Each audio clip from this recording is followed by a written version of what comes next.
A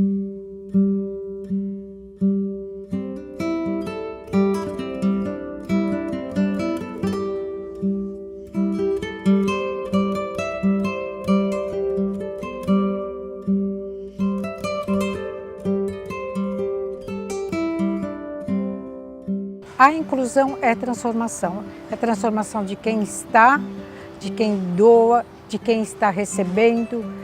E no processo de inclusão entre essas pessoas, a gente consegue fazer com que seres humanos passem a ser respeitados dignamente.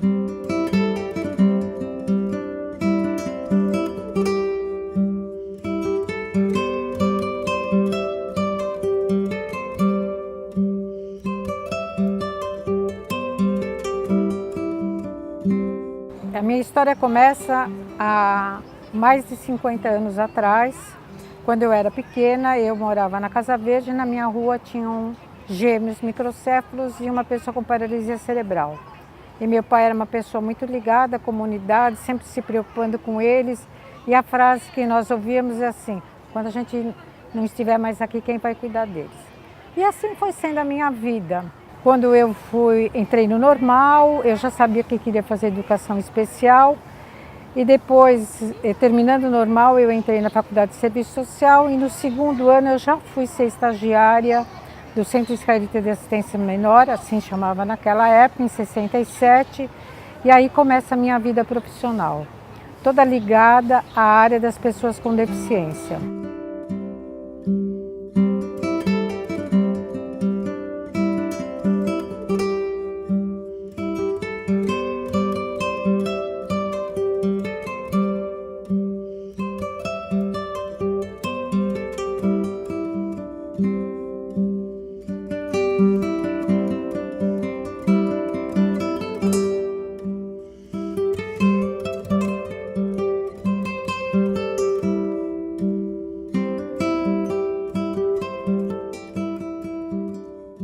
Para mim foi uma bandeira.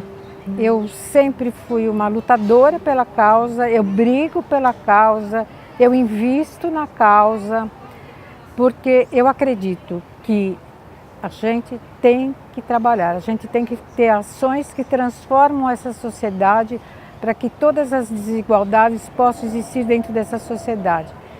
E eu levo comigo um exemplo: a desigualdade ela complementa. Quando eu vi as pessoas na minha rua, eu sentia que elas já eram por si só ou superprotegidas ou rejeitadas, que no fundo é a mesma coisa, né?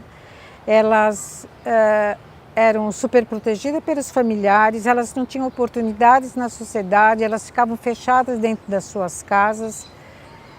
E isso era uma coisa que me chamava muita atenção e que me incomodava. Por que que elas não podiam ter um atendimento diferente?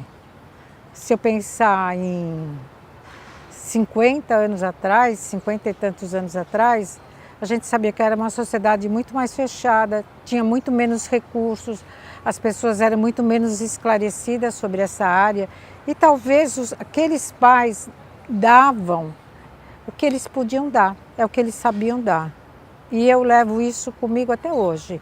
Cada um dos pais dá aquilo que ele pode dar, aquilo que ele aprendeu e aquilo que ele está aberto a receber para se transformar.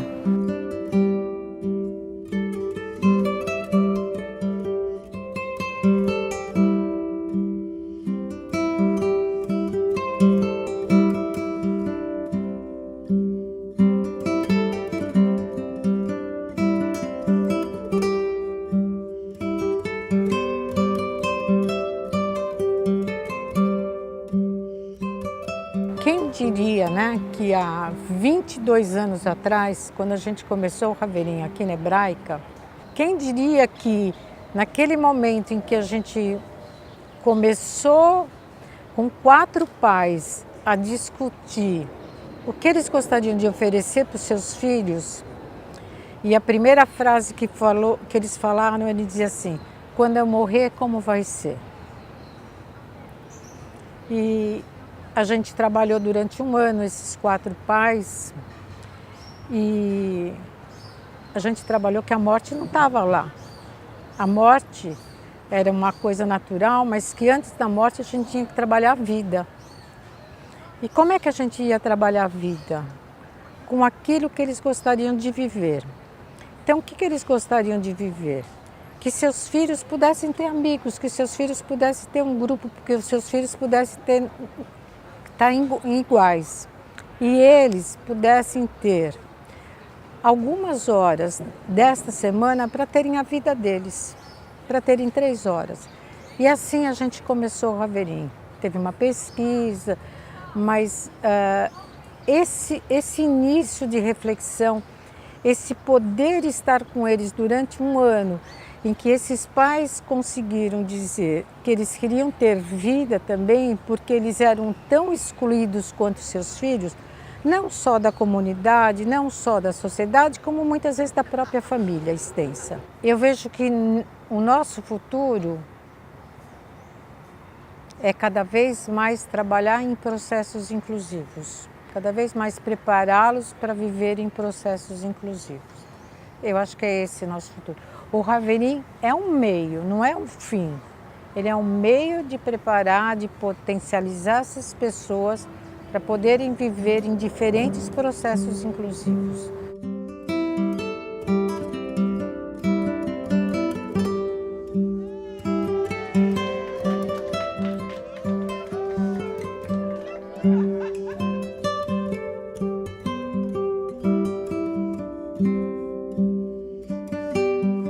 Eu tenho muito a agradecer 2 coisas. Primeiro, os pais. Quando a gente começou o Raverim, era uma situação totalmente nova, né? Desconhecida, não tinha estrutura, não tinha casa, não tinha nada. Eles delegaram para nós a possibilidade de que a gente pudesse se transformar, né? Nós nos transformar como profissionais, dando-nos a confiança de que a gente poderia trabalhar com filhos dele. É muito claro isso para mim. Então eu tenho muito que agradecer aos pais, muito, muito. Segundo, eu tenho que agradecer as equipes de profissionais, de voluntários que vieram somando o trabalho, somando, acreditando, investindo o seu saber, as suas horas, a sua colaboração, para que realmente a gente pudesse criar programas.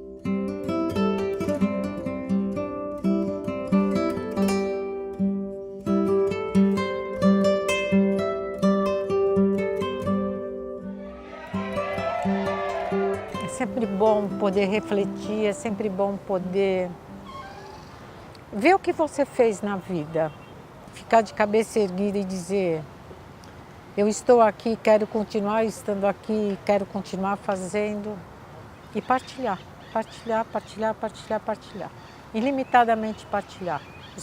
O meu saber não é meu, eu quero que ele se torne público. Aonde eu puder levar meu saber, eu vou levar meu saber.